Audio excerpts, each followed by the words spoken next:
Hello children, let me welcome you to the virtual training center of the Brihan Mumbai Mahanagar Palika. My name is Shraddha Teacher. Children, we are in the middle of the COVID-19 pandemic, isn't it? Because of that, we are not able to go to school, but that doesn't mean that we are going to stop learning. We are going to meet here regularly through the virtual training center to learn many lessons in EVS. So come on, let's go to a lesson in EVS. So children, last time we were doing a lesson in standard 4th EVS, you remember? And the name of the lesson was Shivaji's childhood. And we talked in that lesson about how Shivaji Maharaj was born and the circumstances under which he was born. We also talked about how he spent the early days of his childhood. He spent it in the loving care of his mother. Okay, now today we will be doing the next part of the lesson. We will be talking about how Shivaji Maharaj grew up, all right, and how he moved to a new place, that is, he moved and shifted to Karnataka along with his father, and also we will talk about some other things in this lesson. So first, let us start this lesson by recapping or looking back at what we learned in the first part of this lesson, or what we learned in the previous video of this particular lesson. So come on, we talked about the birth of Shivaji Maharaj. We saw that he was born on the auspicious day of Falgun Vaidya Tritiya in the era 1551. Okay, or in the year 1551, which was the Shaka era. And he was born according to the Gregorian calendar. If you see, he was born on the 19th of February 1630, and he was born to the sound of pipes and drums playing in the Nagar Khana. That means there was a lot of rejoicing, there was a lot of celebration, amidst which Shivaji Maharaj was born. And Jijabai, on this auspicious day, she gave birth to a son whom today we call as the great Chhatrapati Shivaji Maharaj. We also saw that Shivaji Maharaj passed the first 6 years of his life in highly unsettled conditions. Okay, and we saw why that was. We saw that there was this constant, you can say, stress going on between his father and Shahaji Raje and Shah Jahan, the Mughal ruler. Because of this, Shahaji Raje was always on the run, that is, he was always going and moving from one place to another. And we also saw how Shahaji Raje's capital, that is the main city which he had, Pune, it was burned, it was razed to the ground by Adil Shah of Bijapur, and he was in real trouble. Shahaji Raje was in real trouble, and that is the reason why he decided to send Jijabai to a safe place, to a place where she would be not far away from all this danger. And he selected the fort of Shivneri. And we saw why he selected the fort of Shivneri, because it was very strong and it was in a place called Junnar in Pune. Okay, so all this part of the story we already saw it.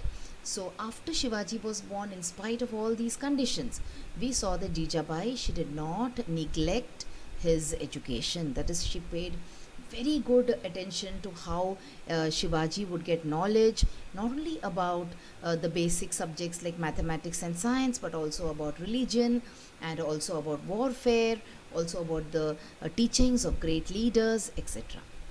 And so every day, what would she do? When she would light the house lamps, she would call Shivaji to her, and she would tell him stories about brave people. And he also used to like to listen to all the stories of these brave men. Okay, so because of these stories that Shivaji listened to, he felt that on growing up, he also should display valor like them. So this was how Shivaji Maharaj spent, you can say, his childhood. Alright, so see here, in this particular picture, you can see that Jijamata is telling Jijabai about a story from the Mahabharata, where she says, and Lord Krishna told Arjuna, even death in the cause of one's duty should be dear to a hero's heart. And then Shivaji would ask her, so what is my duty? And then Jijabai would tell him that it is protecting the honor of his people, protecting the honor of his religion, and protecting his nation. And that is why Shivaji became the great king that he later on went on to become. So these things we learned, children, in the previous part of the lesson. We also learned how Shivaji befriended these children from the poor families. They used to come to play with Shivaji, and Shivaji also treated them as equal. He would also play with them, and we also saw that they would have various interesting pastimes, because in those times there were no mobiles, there were no computers, there was no television, so they would play in the jungle amidst the nature. And we also saw that Shivaji would become a very important part of this group. He would join them in all the games, and he became very, very popular with these children. So this was a story so far. Now let us move on and let us see the next part of this story. So let us see how Shahaji Raje now moved towards the Mughals. Okay, so Shahaji Raje, what did he do? He returned to Nizam Shahi, but he did not get any peace of mind. Alright, he was part of the Nizam Shahi, then he left the Nizam Shah, then he went and joined Adil Shah, then again you will see after a point of time he came back and he joined the Nizam Shahi. But he did not get any peace of mind. Why did he not get any peace of mind? Because Nizam Shah was a very fickle-minded person. Now what is the meaning of a fickle-minded person? A person who's fickle-minded means he listens very easily to gossip, and he believes very easily in gossip, and you can always take such people for a ride. You can cheat them. Okay, but he was the king. He should have been a little bit more, you can say, samajdar, or he should have been a little bit more understanding and wise, but Nizam Shah was not like that. He was a very fickle-minded person, and he used to believe in all sorts of gossip. And because of all this, what happened? Many conspiracies and petty rivalries infested the court. That means people used to talk about each other, people used to say bad about each other, and all these things the king also used to come to know, Nizam Shah used to come to know. And because of all this, Lakhuji Rao Jadhav was killed. Okay, and Lakhuji Rao Jadhav, he was the father of Jijabai. And this killing, when this person was killed, he was the father-in-law of Shahaji Raje. Shahaji Raje could not withstand it. He got very angry because an elder person from his family was killed. And what was the reason behind it? The reason behind it was a petty politics which was going on in the court of Nizam Shah, and which the Nizam Shah couldn't stop.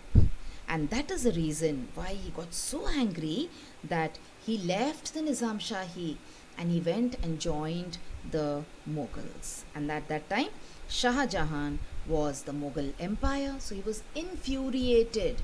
Now, what is the meaning of the word infuriated? Infuriated means he got very, very angry, and he left the Nizam Shahi and he joined the Mughals.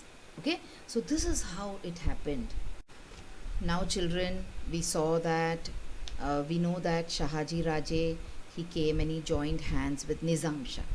Okay, after that he left Nizam Shah and he came and joined hands with the Mughals. But at the same time, there was something else which was happening in the Nizam Shahi. That is, we all learned about Fateh Khan. We heard, and I told you in the lesson last time, that Fateh Khan was the son of Malik Ambar, who was the Wazir of the Nizam Shah. Okay, and we also saw how Fateh Khan was a very, very cruel person.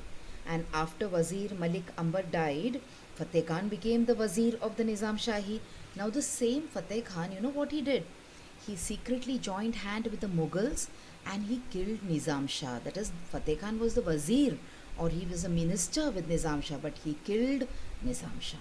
Okay, and because Fateh Khan somehow wanted to become friends with the Mughals.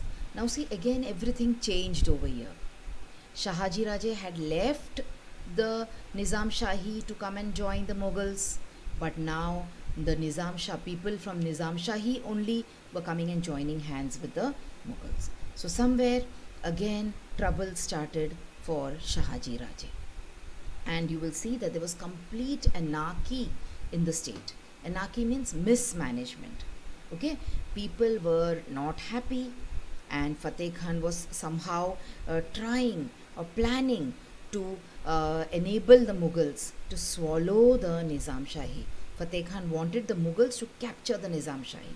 Okay, now in return, the Mughals wanted to reward him with whatever territory was under Shahaji Raje. So you see, it was kind of cheating against Shahaji Raje. All right, so all this was happening, and there was a lot of anarchy. People were not happy. There was a lot of fighting going on among people. In all this, I told you, na, Fateh Khan, he treacherously means he wanted to cheat the people of the Nizam Shahi, and he was planning to enable the Mughal king Shah Jahan to completely swallow or completely take over the Nizam Shahi. In return, he expected what?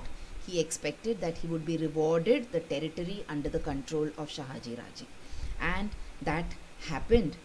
Okay, the Mughal emperor was ready to give all the territory owned by Shahaji Raje to Nizam Shah or to Fateh Khan. Okay, now this again made Shahaji Raje very angry. So now you can understand the situation. He was in a lot of trouble. He was angry with the Nizam Shah, so he had come and joined the Mughals. The Mughals also cheated him, and therefore now he decided to teach all of them a lesson. So again Shahaji Raje was enraged, and he left the services of the Mughals, and he decided to teach them all a lesson. He said that I am going to now make these people pay for all the trouble that they have given him. And for this, he thought that he will find a new Nizam Shahi, founding of a new Nizam Shahi, establishment of a new Nizam Shahi. So in order to forestall, or in order to tackle or withstand the Mughal emperor and Wazir Fateh Khan, Shahaji Raje thought that he will have a new Nizam, that is, he will have a new kingdom for the Nizam Shahi. And whom did he find? He found out a child heir from Nizam Shah's family. Now, who was this person? He was a person who was a junior, that is, he was a small child actually, but he was somehow belonging to the clan of the Nizams. Okay, and what did he do? He found a child heir and from the Nizam's family, and on the fort of Pemgiri near Junnar, he established the new Nizam Shahi and declared this child as the new Nizam Shah. Okay, and thus he established an altogether new kingdom which included the territory between the rivers Godavari and Neera.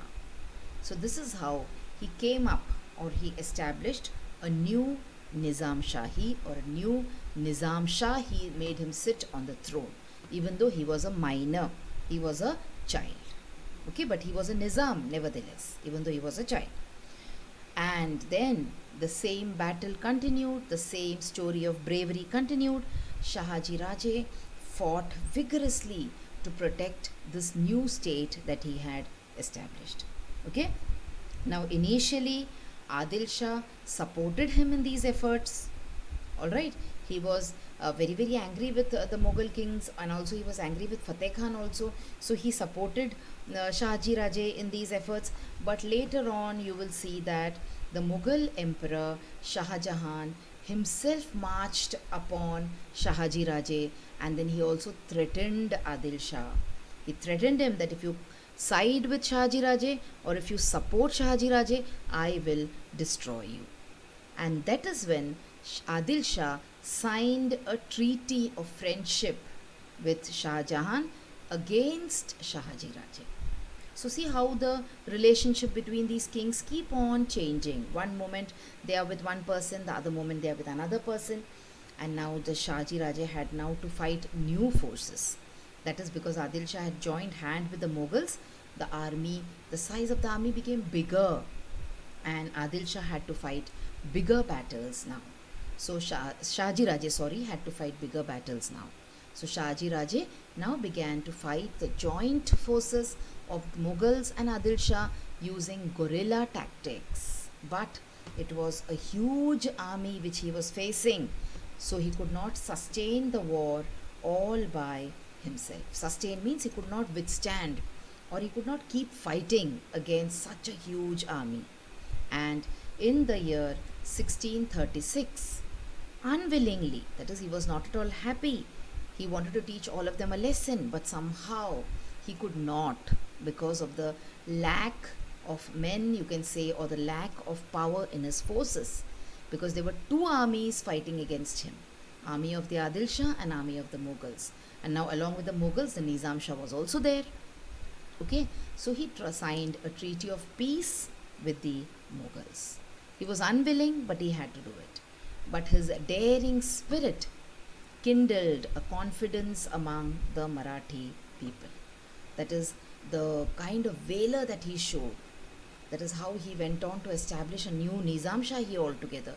And all these efforts that he took, it instilled a kind of a daring spirit, a kind of a bravery in the minds of the Marathi people, or the Marathas.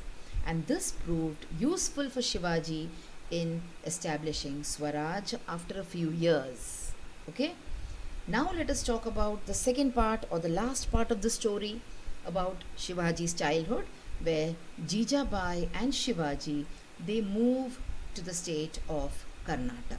So you can see this is the state of Karnataka. Now we say Karnataka, but here we say Karnataka. Okay, they moved. Now after the Nizam Shahi got wrapped up, and after Shahaji Raje signed an agreement of peace, what did he do?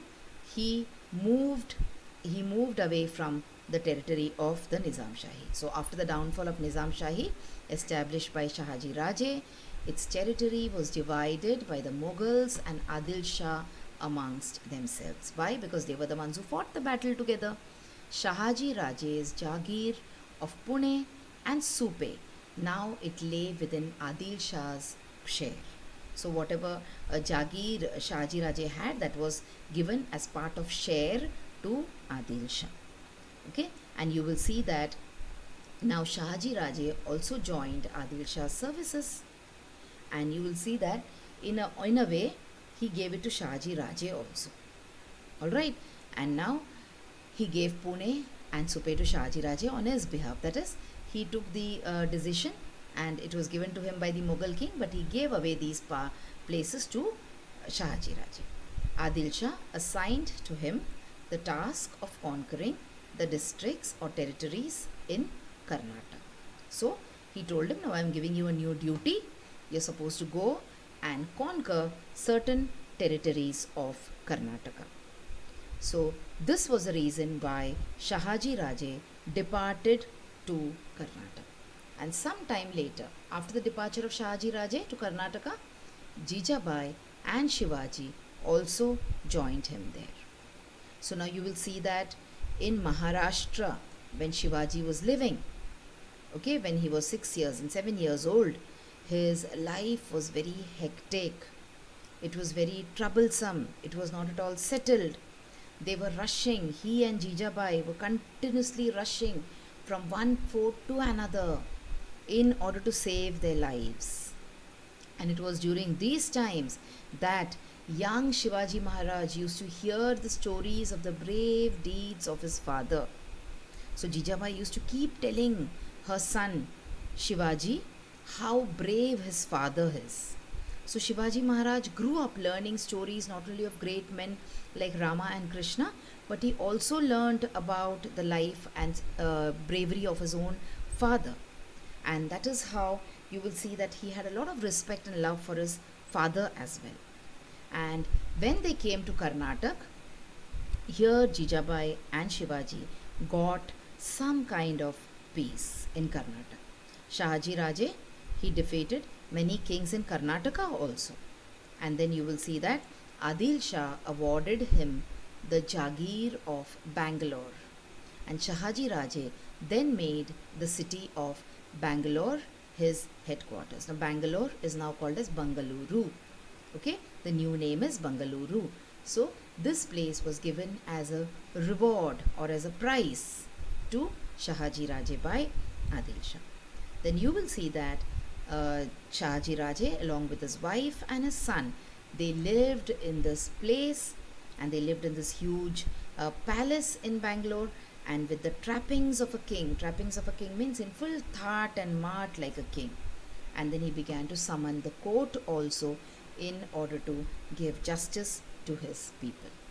And finally, there was some kind of peace and settlement in the life of Shivaji Maharaj, and he could have a normal kind of childhood. Okay, so this was the entire story of Shivaji Maharaj's childhood in two parts. Now children, since you have finished watching the video, after you watch the video, I have a small task for you to do. So come on, let me tell you what those tasks are. So children, now you have watched the video. So after you watch the video now, you will have to complete a few simple tasks. Now you might have watched the video on your computers or your laptops or your mobile phones. Now after you watch the video, what will you do? You will please go to the description box which is given below the video. So what is the description box? See, the description box looks like this. Alright, and after you go to the description box, you will see that there are a few questions there. Now what are these questions about? These questions are about the lesson that we just learned or the video that you just watched. So what will you do? You will think back properly about the lesson and you will try and answer these questions and note down the answers in your notebook if you want. Okay? After that, we have another task waiting. You will also click on the link which you will find in the description box to fill up the Google form. So now what is the Google form, children? It is nothing but a simple form. There are a few simple questions there about the video which you just saw and also about yourself. So these are the tasks now that you will have to complete after you watch each video.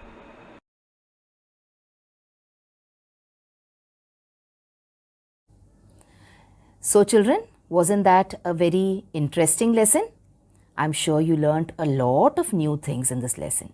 If you have liked this video, please hit the like button and also subscribe to my video so that you will get to see all the videos which I keep posting regularly.